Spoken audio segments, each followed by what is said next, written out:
everyone, and blessings on this very first day of Taurus season. We have entered the month of Venus, the goddess, and I think it's a very beautiful transition from this very potent and high frequency energy that we've been going through with this eclipse portal. I hope you had a beautiful new moon. I spoke extensively about the new moon solar eclipse in the last episode. I've been inspired to do more solo episodes and talk about what comes through in my meditations, and since this portal opened, it also has been an opening for me. So I think that everything that's coming through now is important for me to share for anyone who is here and listening, and also sharing a little bit more about what's coming up, because we're not done with these massive shifts. I mean, we had a month ago the equinox, and we have immediately now come into eclipse season, and we will have another eclipse, and just in between this Aries eclipse and the next eclipse that we will have with the south node, we also have a very, very important midpoint happening. If you're familiar with the Wheel of the Year, it's been something that is an ancient practice in ancient cultures to work with the different both earthly shifts but also astronomical shifts. So I'm going to get into that. But what I wanted to say is that now when we go from the season of Aries and Mars, which has been an activation for us, a very young energy, fire, moving forward. We've seen a lot of shifts within us and around us, but we also now had a major ending and beginning with this eclipse, and it's going to play out for the upcoming weeks, but also the upcoming 6 months. So it's not something that is just right now. We're just starting something. So the invitation for us when the sun and moon quickly after the eclipse moved into Taurus is to invite the divine feminine into our lives. And I think that maybe I need to clarify what that means for me in my practice, in my life. Sometimes there's different ways of approaching the divine feminine. It can be approached as something that is the creation of everything, that is that power of manifestation in ancient traditions, that cosmic energy of that is not really connected to any gender. It's just connected to the quality of energy. And this is rising, so it's not something that is new to any of you, probably, but also understanding that it is something within us that's awakening. So besides us shifting on a worldly level, on a earthly level, on a universal level, this is something that is also within us. So when I say inviting that in, it's to embody that quality and energy. Because Taurus, although the animal itself might not look like what we would think, because these energies are not embodied, but we do tend to attribute them with physical attributes and qualities. But if you look at the Taurus, it's really a earthly animal. And the sign is a earth element. It's connected to the earth element. And the earth is really this nurturing, feminine, motherly energy. It can hold all aspects actually of the divine feminine archetype, because deep below the surface of the earth we also have the dark aspects. We can have all elements manifested on earth, of course. So, but for me, and having my moon in Taurus, I really feel this energy as a way of coming into embodiment. Although Aries is very connected to our self and our incarnation and our groundedness, this is more of coming into the physical body, the senses, the pleasure, the intimacy within ourselves, of having that connection. And with Venus as a ruler of Taurus, Venus is, if you look at the different archetypes, and they are the same essence, it's just different cultures. You look at Aphrodite, and it's connected back to Estarte and Ostara and Ishtar and Inanna, all the way back, because they stemmed from these ancient Mesopotamian goddess. So when we come back to that whole aspect, we are also entering a season of just, since it is an earth sign, it's moving much slower than the Aries, which really runs and is a really impulsive, instinctive space that we can enter and that we need sometimes. But this one is to do things slowly and patiently. And later today we will have a Mercury retrograde, which also helps us to also slow down the mind. It is a blessing to have our minds to slow down. We cannot control all the energies around us, but we can control how we shift to also be leveled with the energies around us, because then there's no friction. So with all of this said, I also want to get into this important midpoint that we're approaching. And for the eclipse, I actually drew a card from my new Healing Oracle card deck, which is out there to pre-order right now. And I've been drawing 3 cards for everyone who has pre-ordered it. So 3 personal cards from the deck, drawing them to guide. And I did a reading actually for the whole Instagram community the other day of the eclipse, just to see what comes through. And what came through, because the cards are divided into 5 layers of healing, so there's 50 cards, and the first 10 cards are connected to the physical body, the most tangible layer that we have. And the physical healing cards are green. And we got the beautiful card of rest in it, and it's a baby cradled in flowers and plants. So that message was really important for the upcoming few weeks and this eclipse season, but also with the midpoint coming up. As you know, we have 8 points of the year. It's also connected to the 8-pointed star of Ishtar, Inanna, who I've been working devotionally with for a long time. And these 8 points of the year are great reminders for us to align back into the Earth's shifts and the seasons. And the 4 major points are the winter solstice, the summer solstice, and the equinoxes. So it creates a perfect cross.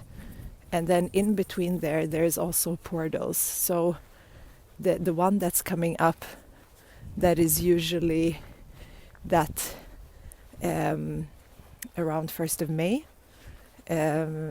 It is something that is celebrated in different ways in Europe. It's a very ancient tradition. It has different mythologies and different aspects why people have been celebrating it, but it's the exact midpoint between in the northern hemisphere, it's between the spring equinox and summer solstice. And this is a time when we start sensing the summer. And where I live, maybe it's more of this springtime because we're so up north in the Nordics that we have barely entered spring yet. But it is definitely where we start seeing things grow and abundance coming out. So that's one of the things. And we have a holiday here as well. It's been translated throughout times to being something else, but it's definitely a time because these points were really important for agriculture as well. And the agriculture is also connected to the goddess. There's different archetypes of agricultural connections. So at this time, it's not unusual to light a bonfire and to work with that element and to welcome in. It's a really fertile time as well. So this is a really deep time to work with our inner creative force. And in the priestess tradition that I'm part of, we go through these 8 points of the year, but through the lens of a woman's evolution in life. And this point is actually because a lot of the divine feminine aspects are very motherly and nurturing, but we are entering a time which is not that. It's actually more of a fierce energy because we're entering this midpoint as a blood mystery portal, because this is the time when we enter the maiden, this young energy of cycles, and understanding the importance of our cycles and our womb and the blood, which is so sacred and life-giving and the source of life, and we cannot live without it. And in Chinese medicine, it's a very important essence that we have. It's connected to the heart, actually, in Chinese medicine. And if we have something that is called blood deficiency in Chinese medicine, it's a diagnosis that we do in acupuncture. It really affects your consciousness. It affects your sleep. It affects your higher soul, or your Shen. It's very hard to translate the word Shen into, but it is like a consciousness that rests in the heart at night. And if it's not nourished, your body is not nourished with blood, there are a lot of anxiety and maybe emotional and mental instability. So this blood is so important to cultivate. And as I'm just talking about this in this fertile time, I'm just seeing a hare or a larger rabbit. I don't know how you say it, but it's so connected with the goddess. I just saw it passing by here as I'm walking. But anyway, so this portal is actually between two bigger portals. So the equinox for us in Daughters of Ishtar tradition is the spring equinox. It's the lactation mystery. It's the mother and child eye gazing. So it's a very motherly energy. And after the mother has nursed her baby, the first blood comes, and you kind of re-enter that maiden energy again that you had before conception. And the next bigger portal that comes with the summer solstice and the midsummer, which is really big here in Sweden, we enter the sovereign mystery of the goddess enthroned. So it's a really powerful. We work with all of these aspects, not just the motherly aspects of the goddess. So at this portal, I've decided to offer, since I'm very connected to the working of the womb, it's been a very big part of my healing. Our womb space can be have a physical womb, but it can also have an energetic womb. And it's this teaching that I had shared together with Cindy Lindsay on a podcast episode about the womb chakra. There's an energetic point that both female and males have. So, and because we've been within the womb chakra of our mothers, which are directly connected to the universal womb chakra and the Divine Mother, this is a really important place, a potent place of healing, and it's a place where we can connect back. If we want to connect with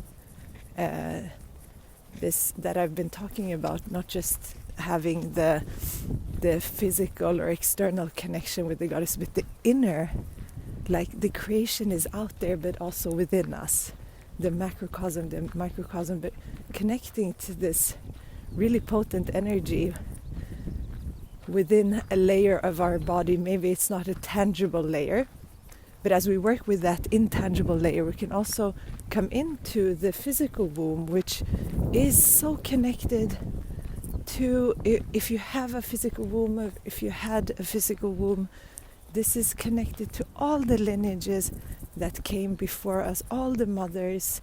It is like a line, and we all connect to that one womb that birthed everything, which is also really interesting to get into in a later stage, how there could have been one womb that is the creation of everything. So at this Beltane portal, which is in about 10 days from now, I wanted to offer a online pre-recorded ceremony for you to do in your own pace, the days leading up to or on the day or right after the day, the coming week after, of doing ceremony, being in ritual, doing conscious work with the womb. And when we do that, we tune into our physical body, our emotional body, our energetic body, our mental body, and our spiritual or astral body to heal. That's there's like two parts of that ceremony and ritual for me, and that is a lot of healing work, ancestral work. We always call in the different aspects of the divine feminine, also connected to our ancestry. We call in the energy of the cosmos and the universe and the stars, working with this holistic force field and not only one aspect. Maybe we connect to certain aspects more or less, but also the temple of the heart, which I like to call it, because that's where we can be in true devotion.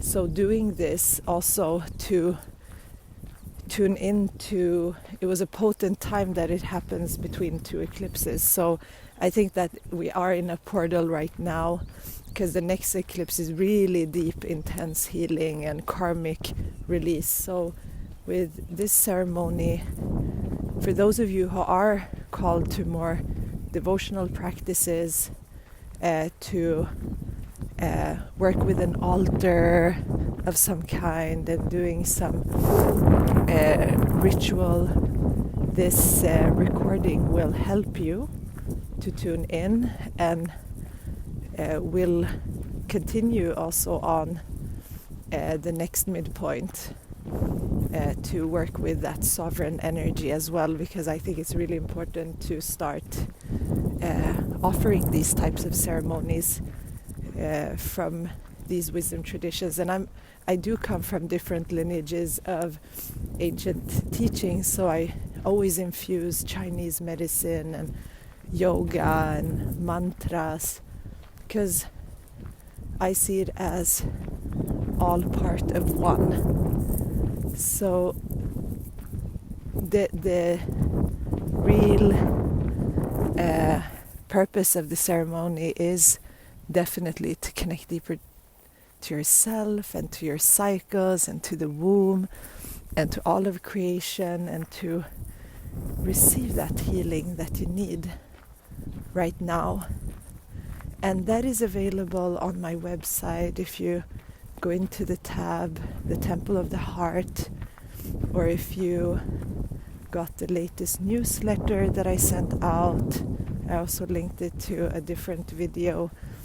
I think it's going to be beautiful if we are part of this ceremony, even in different times and spaces, but it's going to be creating a beautiful grid on Earth when we're doing it in different places.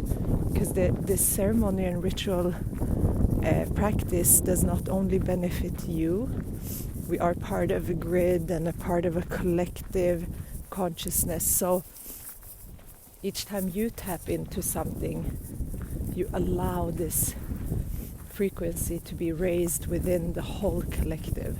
So it's a really powerful thing to do to help the shifts that we need in the world, and to align with these karmic and dharmic energies of the eclipses as well. And throughout this Taurus season, if you do this practice around Beltane, you're also very much aligned with coming into, as you're working with the cycles, working with this blood mystery, working with that aspect of the divine feminine, that is an aspect of Venus as well, and Ishtar, and you will have a more conscious way of approaching Taurus season to really harness the most potent energy from Taurus season, because Taurus season is about coming back into your body, your senses. You can enjoy things in life, beauty. Also, like the higher aspects of it would be to come into your own values, to know what is valuable for you and what are your values in life. Taurus is really connected to that. Its counterpart is Scorpio, so that is the inner and outer aspects coming together, merging. So when we come into the Taurian archetype, we really are allowed to not just working hard and trying to achieve. It's this another energy that we work with in ceremony is the receptive womb and the creative womb. And the receptive is the one that rests and receives. So that is the frequency that we want to tap into at this time. We're still feeling the Aries eclipse, so just sensing into that. And sometimes we don't need to do so much, it's just to be aware of the energy. So really taking your time to, as if you want to see the card that I drew on my Instagram page, you see this child really resting, and children and babies, they take their time when they need to sleep, to rest.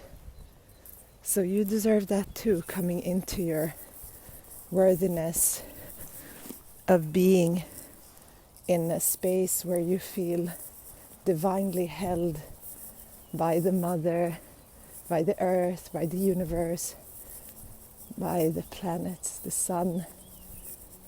And really take your time to be in nature. As you see, this is my meditation, to walk on earth, to disconnect from everything else. And I hope that this is something that you allow yourself to do. I'm sending so much blessings. Have a beautiful Beltane, blood mystery midpoint, and a beautiful Taurus season. And imagine yourself having that beautiful, embracing energy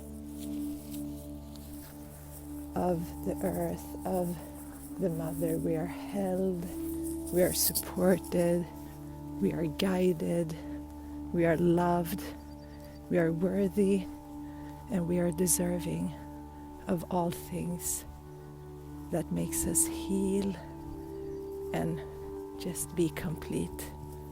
And so it is.